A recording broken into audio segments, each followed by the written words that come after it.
As you all know, today's presentation is on break-even prices and sensitivity analysis in PalantirCASH. It is being presented today by Senior Consultant Ricardo Gallardo. In times of uncertainty in prices, performing what-if analysis, calculating break-even prices, and comparing different price scenarios quickly and effectively is critical to planning teams. PalantirCASH offers effective solutions and workflows to perform such analysis and quickly get relevant data to make better decisions.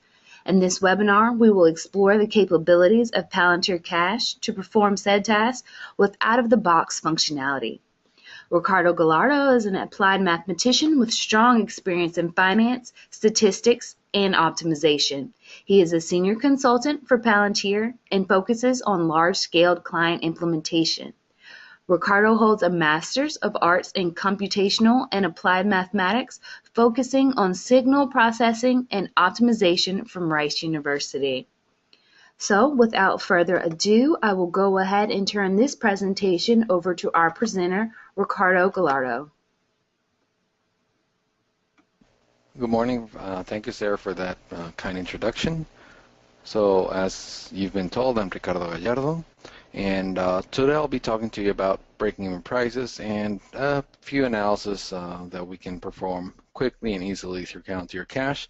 I'm going to now give you a little bit of an overview just of who we are. This is our agenda for today. I'm going to just quickly talk to you about Palantir. Most of you probably know us already. Then I'm going to talk about pricing and breaking even, and then just framing a spreadsheet approach, and basically then move on to PalantirCASH, where we can actually do a little bit more or a lot more than you can probably do in an easy spreadsheet approach. And then, as Sarah mentioned, we're going to move on to a Q&A session. And hopefully with that, we'll have a good understanding of what the current capabilities or some of the current capabilities we have in PalantirCASH to do these kind of analysis. So let me start with who we are. So Palantir Solution is a consultancy software firm, and we are the leading provider in integrated dynamic planning solutions for the energy industry. I'm sure that you can reach out to us, and we'll be happy to provide you more information about who we are. Just right now, this is kind of our map geographical where we are. I'm currently situated in the Houston office, which is nice and wet, as you've probably heard in the last few days. So this is who we are, and this is just a snapshot of who our clients are, people who are using us for these and other sorts of analysis of their portfolios. And without going too much into further detail about who we are, I'm going to start talking about pricing and breaking even.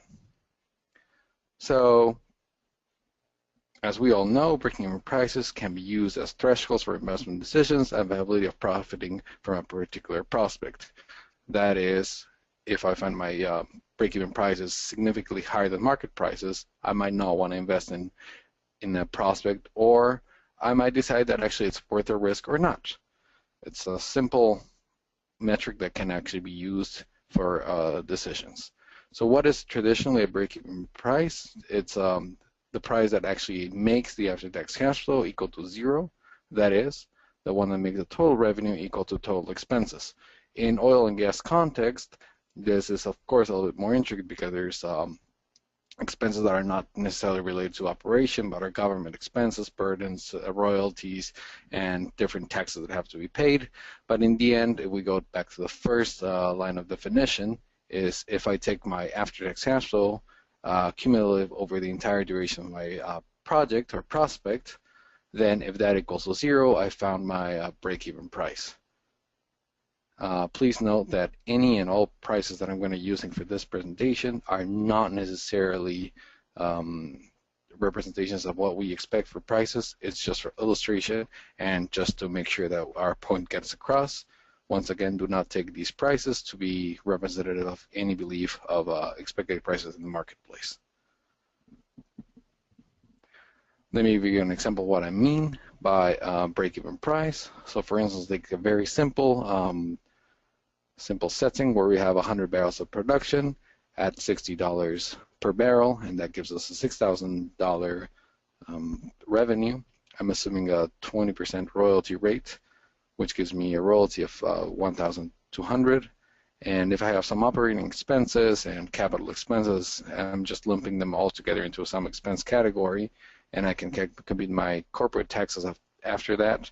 I get to an after-tax cash flow. Of course, this is a extremely simplified model, but basically, if we start doing some very quick computations, we can see that for this particular example, we have a break-even price of $48.75. What does that mean? It basically means that the quantity in blue, the CF, is exactly 0 when that price is 48.75. Of course, our projects usually don't last a single period of time, and this is where things become a little more interesting. So why is that? Well, because if you start thinking about 2 periods, well, there's variability of prices for every 2 periods. So now the question is, if I accumulate my after-tax cash flow over the entire duration of, in this particular case, 2 periods, then we can start actually playing with a lot of the options of the prices. What do I mean by that? So for instance, for this particular example, same setting, 20% royalty, taxes at 33%, and some expenses that I came up with. We have at least 2 pairs of prices. So if I fixed the price at the second period at $70 per barrel, then that gives me a break-even price for the first period of 64.07. Alternatively, if for any reason my price is $66 for the second period, then my price of the first period needs to be $67.06. And I can actually play around, and every time I give or I am given a price for any of the 2 periods, I can find the corresponding price on the other period that will actually make that combination equal to 0, and hence have a break-even combination prices. Then we, of course, have a bit of a problem. What does it mean even in this context to have a break-even price? So if 2 periods is a problem, now you can imagine that if we move on to more periods, 10, 20 years, and sometimes these prices, we can forecast them monthly, so that's a lot of periods that we're starting to play with. So we can come up with basically infinite number of combination of prices that can give us this ATCF total equal to 0, and some of them might be meaningful, some of them might not, but in the end, all we're asking is that our after-tax cash flow is equal to 0, and that can be attained in many, many ways. So we need to make some assumptions. What are assumptions that are common? Well, that really depends on what you're looking at. I'm using here an oil example. So let's say that, well, usually my price is going to be between $30 and $110 per barrel. If I'm exceeding or I'm outside of that realm, and that would be my break-even price, then if I'm on the lower side of $30, well, that's fantastic. If I'm on the higher side of $110, then that might be a bit of a situation. So usually constraining these prices between reasonable amounts is the first step. Then, for instance, I'm gonna usually assume that my prices do not vary more than 0% between consecutive periods. That is, if my price in January of 2015 is $50, I'm not gonna see a price of $200 or $110 in February, for the most part. I know that there's exception in these things, but for the most part, we can assume some stability of prices. Along those same lines, if I'm forecasting 30 or 40 or 50 years into the future, at some point I can probably assume there's a trend in our prices, either a stable, flat price, or an increase that follows a certain pattern. I'm not just going to assume free oscillation of prices throughout history. Also, this would be less of relevance in the moment that we're going to talk about a generalization of a break-even price. In summary, once we start actually adding all these constraints or assumptions, we can actually start having a better picture of what our actual break-even price means. So let me talk about this generalization that I mentioned about break-even prices. So commonly, as I explained before, a break-even price is just the one that makes the ATCF equal to 0, and that's it. However, as companies usually are interested in making a profit, then you can actually ask the question is, what happens if we actually, instead of just taking the total after-tax cash flow, I actually take an NPV of it? So what does that mean? I basically have my time series of cash flows, and I'm going to start having to discount it before I actually see if that cash flow, discounted cash flow, is actually equal to 0. If you think about it, if you discount with a rate of 0%, that's exactly the general case of your break-even price. If you start varying those discount rates, then you can actually get an idea, a ballpark idea of the profitability of a prospect. If, for instance, you're having to have $80 or $90 barrels or $200 barrels for your NPV at 10% to be equal to 0, then that tells you that that might not be an attainable goal for that particular prospect. However, if you're starting to get profitability or break-even price that's on the lower side, on the $50 or $60, and your NPV is calculated at 10 or 15%, that actually might give you a little bit better understanding of what your profitability of that particular prospect might be. So, in all, what we're interested in is coming up with reasonable prices with reasonable assumptions that will give us an NPV of equal to 0 at a specified rate for my after-tax cash flow. And with that, I'm going to go back to our 2-period example, and now I'm using an NPV of 10%. I'm assuming period 1 and period 2, there's a 10% discounting that happens. And if I look now at my fixed case where I used to have a $70 barrel, and that forced me to have a $64 barrel in the first period, now it's gone down to a 62.67.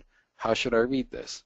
Basically, it means that I can afford lower prices now if I'm taking that discounting into effect than before, which means that the future starts counting less today, which is the natural effect of discounting. Hence, if I tie back to my assumptions of the future being somewhat stable, well, after 20 or 30 years of discounting at a sufficient rate, the future matters less and less and less. $1 spent in 20 years at a discount rate of 10% is worth pennies or fractions of pennies basically today.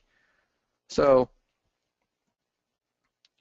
going back to this example that I'm showing on screen, if I use a higher discount method or rate towards the future, that means that today I can have a little bit more leeway in what my prices are for this particular example. There might be some cases where that's not the case. However, if we're using consistent rules across our valuations, then we should not have any problems. With that, I'm going to move on to what the spreadsheet approach is, what I'm calling the spreadsheet approach. I mean, this is an approach that I would use if I have no tools and I just want to get a rough estimate of what my break-even price is, and it's basically scenario analysis. So I'm using a simplified assumption that my prices are relatively flat throughout all periods. Why is that? We'll see in a bit.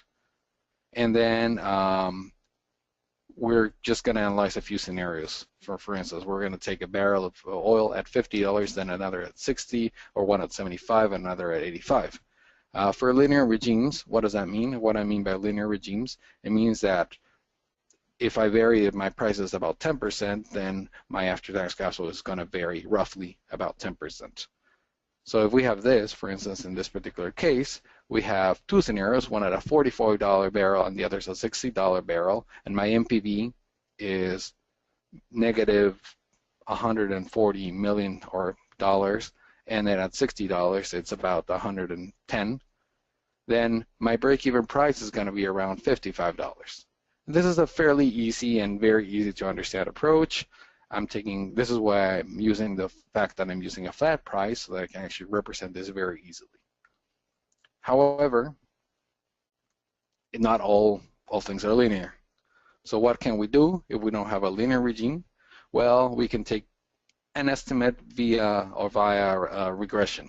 Doesn't necessarily have to be a linear regression, but here, for illustrative purposes, I'm going to use a linear regression. What do I mean? For instance, here, all my blue points are data samples that I've simulated, so different scenarios for prices ranging from $38 all the way to about $57. And as I can see, they follow some kind of a curve. This could be the result of different royalty relief programs kicking in, or different investment decisions that I take at the different prices. And in the end, I get a rough estimate that for this particular situation, my break-even price is going to be somewhere in the realm of the $43 to $44. With this information, I can go back to my economic analysis and actually put these numbers in, and then see if actually that corresponds to reality. For linear regimes, are expected to be pretty much spot on. For nonlinear regimes, I expect there to be maybe a few iterations of going back and forth. However, this is what normally we would do if we just want to have a collection of scenarios that we want to analyze. Once again, this is something we can do on a spreadsheet, and this is why I'm calling this the spreadsheet approach. Nothing too interesting, and it's very simplified, but it's a starting point. At least it gives me a rough guidance of where my break-even price can be. So now let me move on to some limitations. Of course, I told you is that this is a very stiff model, since I can only represent this by a single number, like $40 or $50 or $60. Of course, you can go on to higher dimensions, but then the interpretation becomes a little bit more questionable. And there's always a need to actually go back from my economic source and into some spreadsheet that actually does this computation, run my regression, and then come back to my economics tool over and over again. Benefits include that you can immediately see, and it's very simple to interpret, and it doesn't really matter what regime is generating this. You can always take the same approach. You can always run a linear regression and find out your best candidate, and then you can go back to the economics team or the planning team and say, well, let's analyze with this possibility or price. Very straightforward. Nobody would ask you twice if this is a valid way of doing it. So what can we do in now PalantirCASH? So let me give you a very brief introduction about what PalantirCASH does for those who are not necessarily familiar with this. So PalantirCASH is our economic evaluation tool. It has the capability of actually calculating economics for hundreds or thousands of projects at a time, with multiple scenarios, with different weightings, with different sensitivities. On top of that, there's a rich library of regimes available. I think we've updated this from 156 to even more regimes lately. We have fairly new ones, and they're constantly being revised. We have actually correct cost recovery and tax depreciations and royalty functions. We're able to ring-fence calculations. So there's a wealth of things that are just coming to you in the box once you open PalantirCASH. We have eccentric reporting. I'm going to touch on reporting in a little bit for our purposes, but basically it's a very nice interface that sits on top of Excel that actually enables you to calculate economics at a portfolio level or at a project level.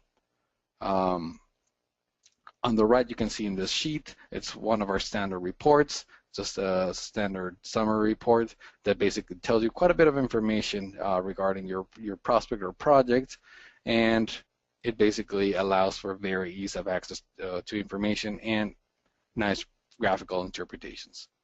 So moving on from a very brief introduction to cash, let me actually talk to you about what we can do here. So in PalantirCASH, you can have multiple scenarios to be run at once. Remember when I was telling you in the spreadsheet approach, you have to go in, generate your economic data, then go back to your spreadsheet, put that data point in, go back to your economics team and say, hey, we need that now at this point, and then you start generating your data set. Well, you can do that all automatically in PalantirCASH. So for instance, I hope you can actually see my screen correctly, but here I have some generic data. I have 3 areas of operation, each of them with a few projects or prospects in there, and I'm running 3 price lines at the same time. I'm running a $75 barrel, an $85 barrel, and a $95 barrel. And I'm running all of these at the same time. I send my calculations to the server, and when I come back, I can actually very easily visualize my results and actually I'm able to generate tables with all the relevant data. So for instance, for this example I'm giving you, I'm using my definition of break-even price as the price that obtains zero after-tax cash flow discounted at 10%. So the NPV of our after-tax cash flow at 10%, and I'm using the $75, $85, and $95 barrel, and I'm using the 85 as our benchmark. So in this particular example, on the left part of the screen, you can see tornado chart of where my different valuations lie versus my base case, which is the $85 barrel, and I can see immediately that actually my 85 is roughly in the ballpark of being my break-even price. So I can put my little table on the right into my spreadsheet I already like, and it will give me back my break-even price. However, there's no need to do this, and I want to reiterate, all of this is just out-of-the-box functionality. I'm not using any additional workflows. This is just once you open the product, it comes with this. So you can actually visualize this, and if you can see on my screen, there's a tornado option, a spider diagram, and results. This little chart is an extract from the results, and you can actually do in the settings, you can get NPVs at 10, 15, whatever percent you want. You want actually just sums. You can take the maximum. You can take whatever amount, whatever metric you want to use for your break-even analysis. However, if I already have my spreadsheet that I like, well, why don't we automate it?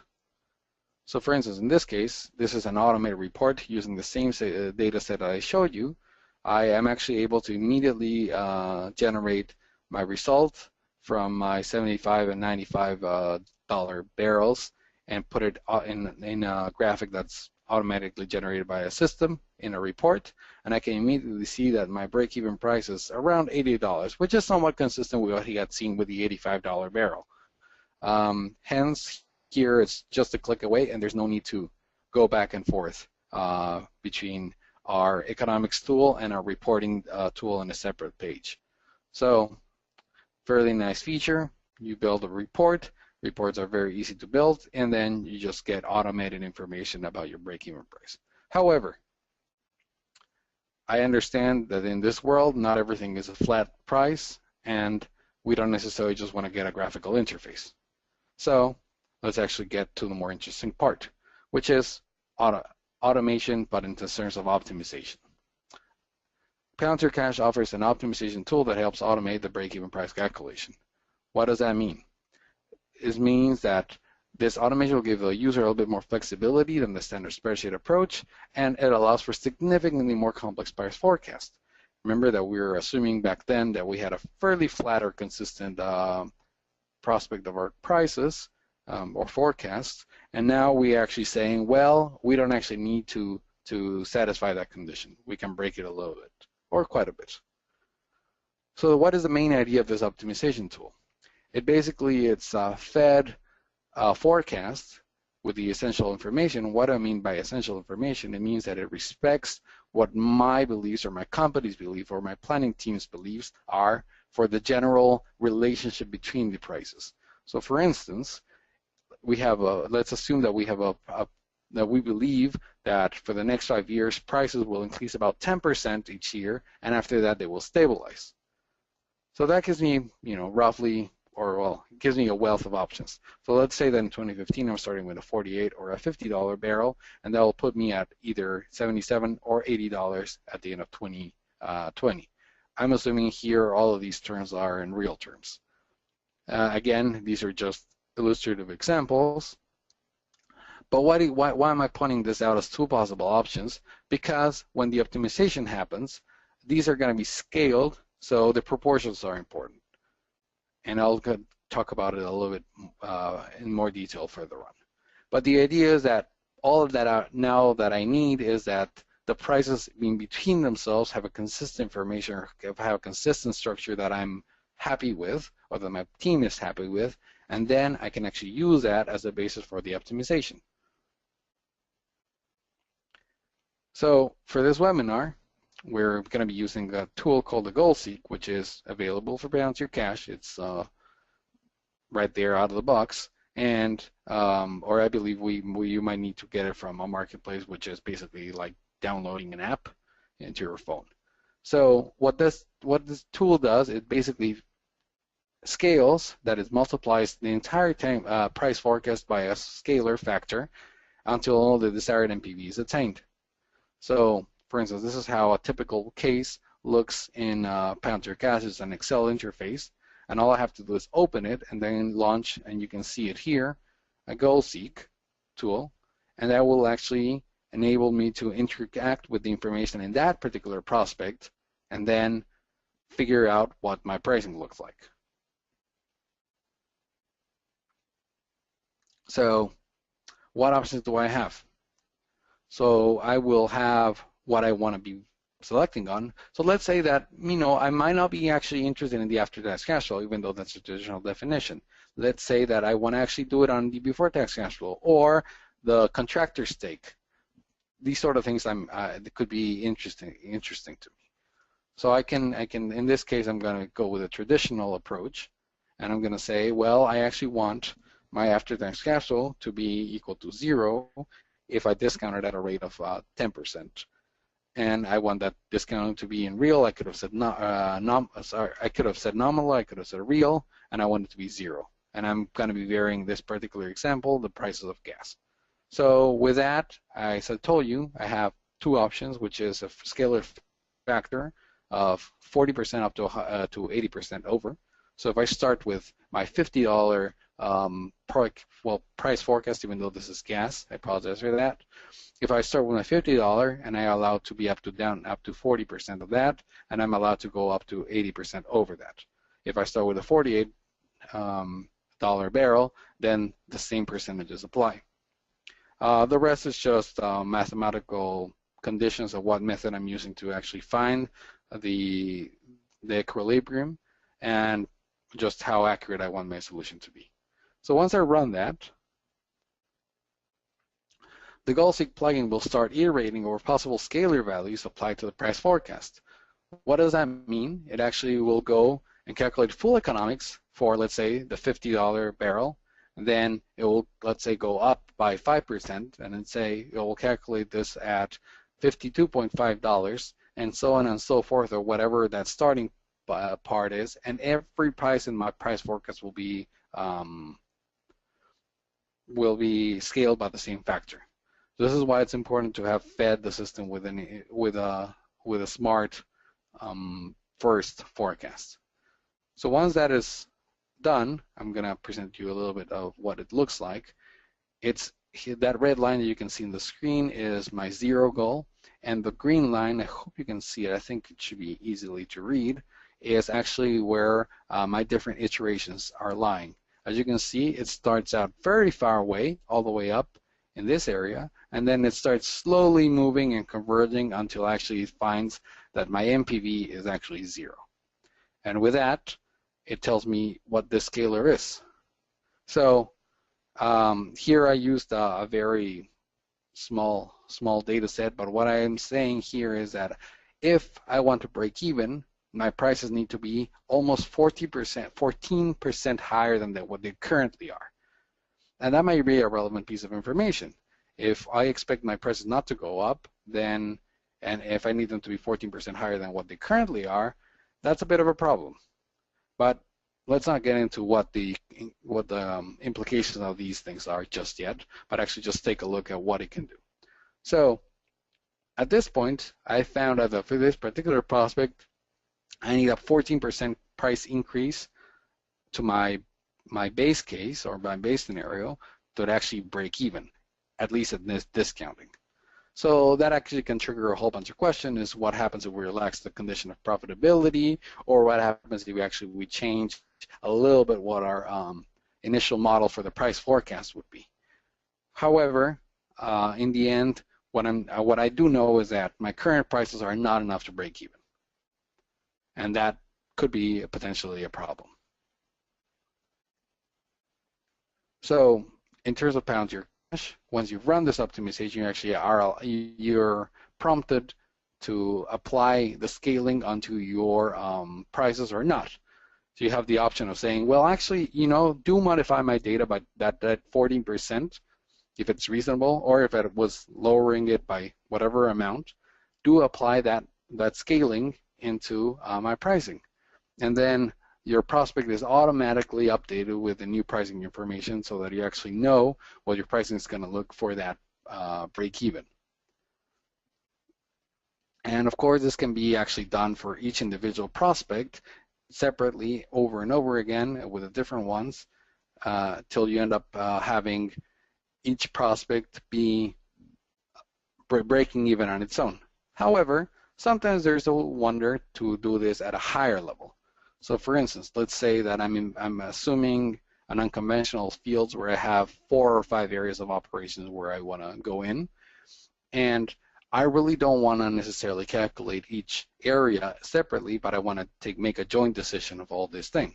So this is a portfolio level, or what I could call a portfolio or a broader area view that can be done. So fortunately, the tool I showed you it works on a project basis, because otherwise the optimization starts being an issue if you start having too many things moving around. So how do we actually do that in our current framework is we actually aggregate these prospects once we've calculated economics using something called the hierarchy reloader, which I'll show in a minute. And then once we actually have done that, we can use the same tool, the goal seek in the same way, and then that will give us an overview of the entire field. Again, since this is scaling our price indexes or our price forecasts, then it actually applies the same to all our underlying subsets. So for instance here, as you can see, I have a slightly different hierarchy on the left. I should have a little bit emphasized it before, but before I used to have a whole bunch of areas of operation. Now I have a single portfolio view. And once I've created that, I just run my same optimization, and voila, I have a price, break-even price for my entire asset. So just before I jump into the application and do a quick demo, I just want to tell you that this analysis can be performed quite quickly. The optimization I showed you using this goal seek tool takes a few seconds, and I can actually do this iteratively with many different price profiles. So let's say that that my prices are going to increase 10% every year. Then I have a different way that I get a 3%. Start playing with the options according to what my views on the pricing is going to look like. So I can actually do this very quickly. And this again, this framework that I've shown you is independent of what regime I'm using. By regime, I mean the contract of the country that we're analyzing. The example I'm going to be showing you is using a generic royalty tax regime, but this could be again applied to pretty much any regime out there that is available for PalantirCASH. As I said, each process can be analyzed in a second, and full portfolios can be analyzed in just minutes. And you can actually run this iteration over and over again without having to go across multiple tools. So before I actually go into the Q&A, let me switch gears and actually quickly go to PalantirCASH. So for those who are not familiar, and this is PalantirCASH sits on top of Excel. It's an add-in that you can actually launch, and it comes up with the window that I've shown you before. Let me go back to my hierarchy. So hierarchy is how we store information, actually interact with the system. As I was showing you before, we have a few in this particular portfolio. We have 3 areas of operation. We have Sandbank, West Canyon, and North Points. You might, if you know these names, you might be thinking Gulf of Mexico. The motivation is there, but it's again, these are only simulated names and quantities. So in this particular case, if I launch my North Points project or prospect, I immediately get my information. I can go through the different views, and this is an oil gas well, as you can see by my production. I have some capital, well, I have some expenses here and there, and I can do is, let me go back to this. go to my tools, goal seek, and then I have the same thing that I was telling you. I have a few options where I can actually go to average, max, some period, or actually get even an ROR. So this could also be an alternative where you can actually say, well, actually, I'm not interested in making my ROR, my MPV at 10% equal to 0, but I actually want my rate of return to be a certain percent. Let's say 15 or 20 or whatever is okay for you. So once I run this, let me just minimize this just for the sake of expediency. And I'm sorry that this is going to take just a second. I just want to make sure that you see this actual run and not just take my word for that. It's actually quite quick. It's doing the first iteration. It's already overshot.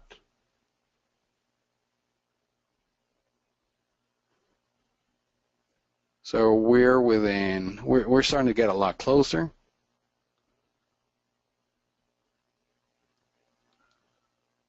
And we're within the 13% realm now. And remember from the screen that I showed you before, it was for this particular one, it was around 13.9%. So by trial 10, we're already within a few decimal places of the actual correct solution. As you can see, this particular prospect is quite sensitive to changes. And I didn't get 100% because I truncated the number of iterations I'm allowed. If I allow 30, I would actually get prompted and asked if I want to apply these numbers, and then actually my prices would immediately get updated with the new pricing information. Once that happens, then I know that all my economics and KPIs that I can run, they can be run at that level. However, this is at project level base, as I told you, and if I go back to my application, I can actually show you if I have a run, and this is what we call a result set. So result sets are the way of storing information already in the system, so I don't have to recalculate, and it's a way of aggregating information. So if I go to my result set where I can actually generate the prices that the break-even prices that I showed you, I can also reload to a hierarchy, and actually that's a way I can actually do a full portfolio analysis. I'm not going to do that for the sake of time, since I want to open this up for questions soon. But the basic idea is that all the information that you need, and all the analysis tools you have already in the box, and you can actually play with a lot of the options around here. So once you've done that, that will load into your portfolio view that aggregates across all the products that you've included in that portfolio. Thank you so much, Ricardo, and thank you everybody for joining us.